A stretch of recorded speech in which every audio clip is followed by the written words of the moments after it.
Welcome to State of Decay 2 Story Season. Who doesn't love a good story? Stories can entertain the mind, stories can move the heart. Even Jesus told stories. Well, this season we will tell their story together. Just like in real life, we will analyze each survivor we encounter, and together we will tell the story of their past and how it will impact their future and even their role in the community. So in this series, your comments matter more than ever because I want to use your ideas and your life experiences to tell the story of this community. So if you stick with this series, I'm sure we will become better friends along the way because we shouldn't have to wait for the apocalypse to realize people are the most important.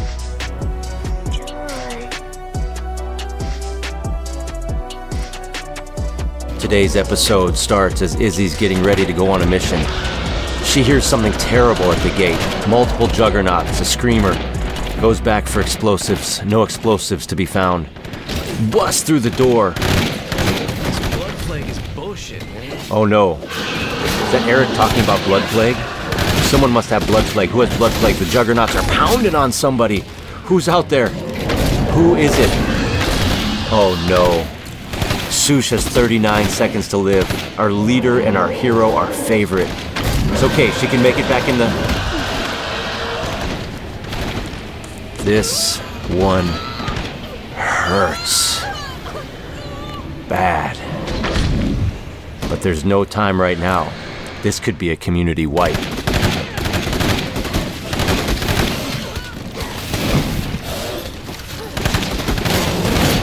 You want to sit and sulk. You want to reflect. This can get worse.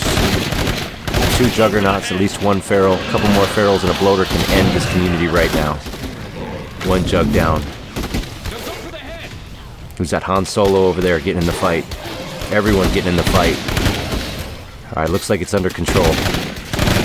Sush used to talk about her pet wolf Gambino all the time. He was imaginary. It's been pointed out that she's talked about him less and less This is seriously too because she found a family. She brought them all together. Courtney loved Sush like a sister. Courtney was alone, in isolation when Sush found her. Sush brought this whole community together and now she's gone. We need a hero to step up. We need a leader to step up. Bob, Smokes, Izzy, Han Solo. They're all in disarray at what just happened. Courtney's gonna step up, though. She's got fire in her eyes. She says nuts to this. I'm going out killing plague hearts. She's not one to sit back and sulk. I do not want to be in here for long. She's all about action. Let's take it to the blood plague. She's gonna go on a tear. She's gonna go on a run, unlike any run she's ever gone on before. She is gonna fight until she can't fight anymore. She is gonna fight all the way down to extreme, utter, complete exhaustion. Till the Z's take up the stamina bar 100%, she's gonna give everything she's got to kill every freaking plague heart on the map, because that's how she steps up to the plate. I need a break. That's how we all should step up to the plate. When something goes sideways, we don't sit and sulk. We do what needs to be done. When a hero is gone, a new hero must rise. That's Courtney. Cardio maxed out, nice. Love this character. Sush, though. Oh my goodness, that iconic pink hoodie. Her imaginary pet wolf Gambino. But Courtney was her first real friend in the world. Courtney needed a friend at that point in her life. Her husband gone. After going through all she'd gone through with the cannibals. Love Courtney. Let's see what she gets for cardio. She's gonna take marathon. Usually I let you weigh in on it. But she's gonna emulate her hero Sush. Hero had maxed out. Sush had maxed out marathon, if you remember. Saved the community on a number of different occasions. Sush would run across the whole city if it helped the community. What are you calling for a trained ass kicker? That's right. Courtney back at it. Get another plague heart done. Let's go, Courtney. Nasty.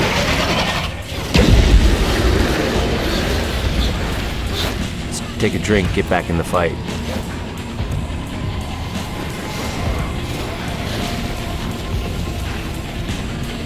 This plague heart can be tricky right here. If a bloater gets in that hallway. All it takes is a bloater to trap you in. No good. Sunny. All you need on a rainy day is a little bit of sunshine. Courtney heard a radio call. Red Talon. You know we're looking for Izzy's brother. Her brother named Jack. He may have a nickname though. Doesn't look like Jack. Who is this Sunny? Well, we're under duress again. Another juggernaut at the door. Horde at the door. What are we gonna do with Sunny? Let's take her in. We'll sort out who she is later. As promised. Honestly, she looks a little bit like someone else we know.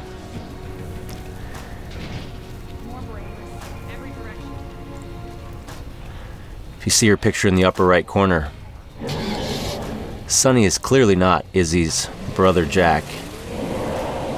Sunny is Izzy's mother. She heard that Jack went Red Talon. She'd heard the radio calls going out about Jack. She was already Red Talon from before. So she made her way over here to Cascade Hills, looking for Jack, looking for Izzy. Courtney brought her back to base. She went in to check things out, meet everybody. And there she saw. I can't believe she's gone. I'm right here. Her daughter, Izzy. So we haven't found her brother, but we have found her mother. If she'll ever look up. Little bit of sunshine on a rainy day. Is she gonna say anything? Hopefully something that totally makes sense with our story. We'll settle for that. So we found Izzy's mother, mother-daughter on the team. We're gonna make Courtney the leader. She's a warlord, we don't really care. We want her to be the leader because she's the freaking leader. Because she's got that fire in her eyes. Let's do a little base building, check out what we need to do here. Fire in the hole! What we did is build a watchtower. Is that what you call it? We should name it after Sush. It's the Sush Tower. Hopefully that'll help. So we built the watchtower. We'll call it the Sush Tower, Defense Tower. And then you know Courtney's going back to work. She swore she wouldn't come home till every freaking plague heart is dead. She's killing it. Plague heart is history. I think I'm feeling safer already. Yeah. Another juggernaut. So that's 3 down for our girl Courtney in a very short period of time. She's killed 3 plague hearts and found Izzy's mother, Sunny. She heard those radio calls just like everyone else in the area was hearing the radio calls. So she made her way here and she found her daughter. Now we just need to find Jack, who's also gone Red Talon. Another risky plague heart here. But our girl Courtney, she's a lady on fire. You seen that movie Man on Fire with Denzel Washington? That movie's fire. It's like a lot of other Denzel Washington movies where like he has to get vengeance and he's a little over the hill, but he's got tons of awesome skills.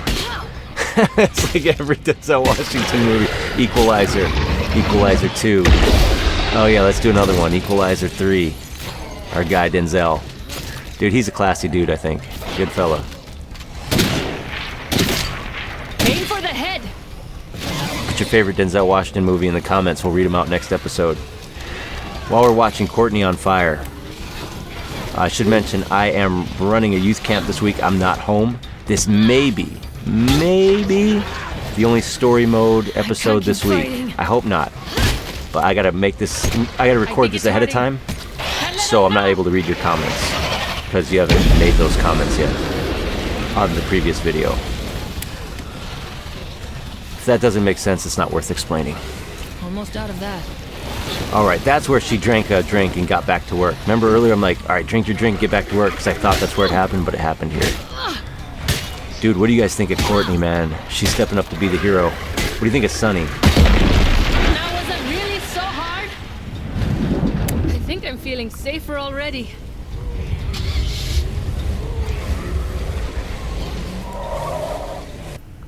Alright, we got Izzy's mom, aka Sunny. There she is. She looks like she could be Izzy's mom because she is Izzy's mom. The diehard veteran cooked for the squad, officer, material, Red Talon contractor, gut packing. Not sure what that's all about, but you saw her stats there, and she's really into stretching. Make sure she gets real limbered up before she goes and carries anything heavy. The only reason Courtney stopped her vengeance tour on the Plague Hearts is because we were running out of fuel. We had no gas in the base. We have no gas rucks in the base. We have no gas cans in our inventory. So, Done and there we go. Watchtower, that's what it's called. Watchtower completed. This is gonna come in handy. That watchtower is called the Sush Tower, in honor of Sush. So really, we're looting for everything. We're biding our time through the night. But what we need more than anything is fuel. And I know darn well we're not going to find fuel at the Jolly Collie Tavern. I'm not gonna find anything else. But we're just going to loot the block. We're going to loot the neighborhood. Really hoping to find fuel. We may go trade with other enclaves. There's a couple. There's one right there. There's some that are not that far. We'll call in another enclave in a minute. But fuel is just scarce. Like, I've looted the places I know are fuel. I really need to loot the houses, like the back porches, backyards, the little sheds. No. But we're struggling with fuel. Company. So Sunny, she's a military veteran, Marine Corps for life.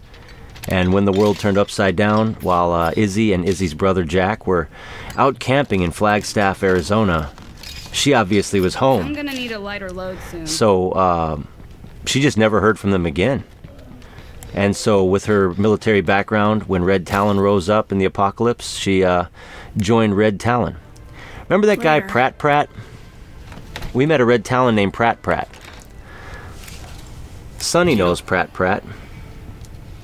Just keep that in mind. Later. Look at Syrah freaking Pratt. Pratt's sister. We were making family connections all over the place. Sonny's not sure if she should tell Syrah about Pratt, her brother. That he's Red Talon. That he's in the area. She probably should tell her. But how's that gonna land? Shit! One of our outposts is being attacked. Well, Sonny likes to use some vulgarities. So Pratt. What are the odds that within a short period of time, I think last episode we turned down a guy named Pratt. We meet Syrah Pratt. Do we tell her about Pratt? I think you got to. Why you haven't already is kind of a jerk move. Just threw her off. You know, like, what would the consequences be? Would it cause Syrah to leave that group and go looking for Pratt? Would it put that enclave in a bad position? Would it put her in a bad position where she feels like she has to leave right now in the dead of night when it's dangerous out? So yeah, she didn't tell her yet. She's going to, though. And my question to you is, do we recruit Syrah Pratt and just promise to be looking for her brother? It's a pretty fantastic connection. We meet Pratt, and then the next enclave we meet Syrah Pratt. Sort of wish I would have recruited Pratt, but then we never would have met Sonny. So if candies and nuts were... If ifs and buts were candies and nuts, then every day was a donk fest. Dwight Schrute. Thanks, amigo. Stay safe, my friend. Hey there, stranger. Here she Come is. on in. You got something for me? All right. Syrah Pratt. Any relation to Chris Pratt? We have the son of Johnny Cash on our squad. Do we have the sister of Chris Pratt?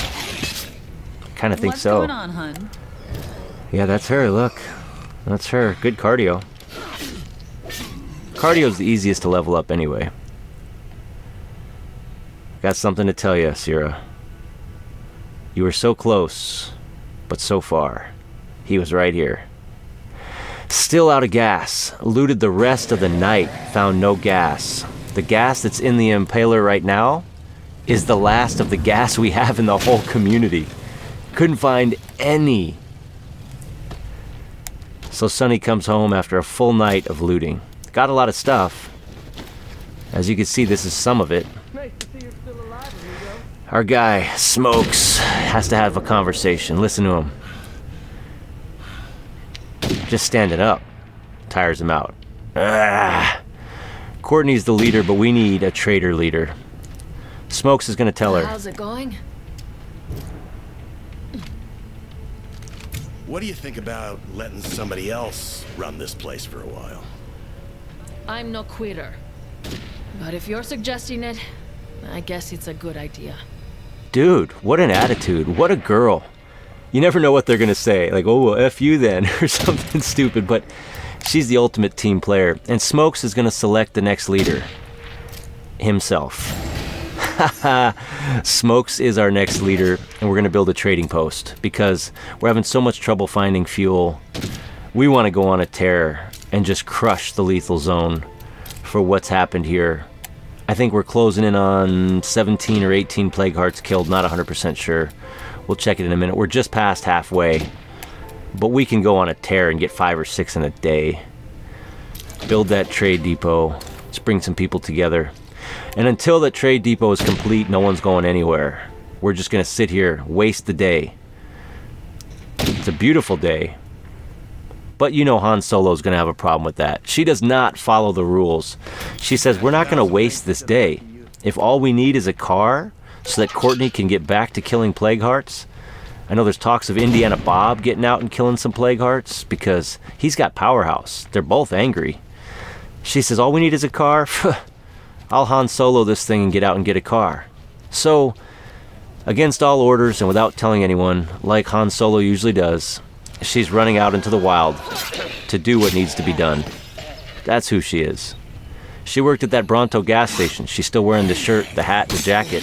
They fired her for doing this exact thing, except a little less dangerous, before the apocalypse. You know, she wanted to invent a new soda, so on the fountain drink machine, she had one that was called Everything Bonanza, and it basically was mixing all the sodas with little tubes into one spout, into one fountain spout, and you'd have grape, orange, Pepsi, cola, root beer, cream soda, Sprite, all mixed into one drink. Only children under 5 bought it. Didn't sell very well, but she tried it. Ultimately, that's what got her fired. And we got a truck, and we got a mechanic who can fix the truck, and the truck has enough gas that we don't have to waste the day waiting for the trade depot to be built. Either Bob or Courtney can get out there and keep killing plague hearts all the day long because Han Solo's freaking Han Solo. Love this girl. One last scene for you. Becoming best friends. Our guy Eric, he's our mechanic. He just read a book. He knows hardly anything about mechanics, but he wants to teach Bob about mechanics. Bob is a mechanic, but no one knows it. It's a secret because he doesn't want to be a mechanic anymore. Today Eric's going to tell him about blinker fluid, how important it is to make sure your blinker fluid is topped off at all times. Bob's out there watching Eric. He's kind of having a laugh because Eric doesn't know Bob knows everything. But here they're going to bond. They both have the same pipe wrench. Look at that. I have that same pipe wrench you have. It's like women, when they have the same shirt on, they're embarrassed. When men have the same shirt on, they become best friends. Bob doesn't mind Eric so much anymore. In fact, a new friendship is being born in the apocalypse. Everybody say, aww. Until next time, sad episode, R.I.P. Sush, but we're going to keep gaming straight through the apocalypse.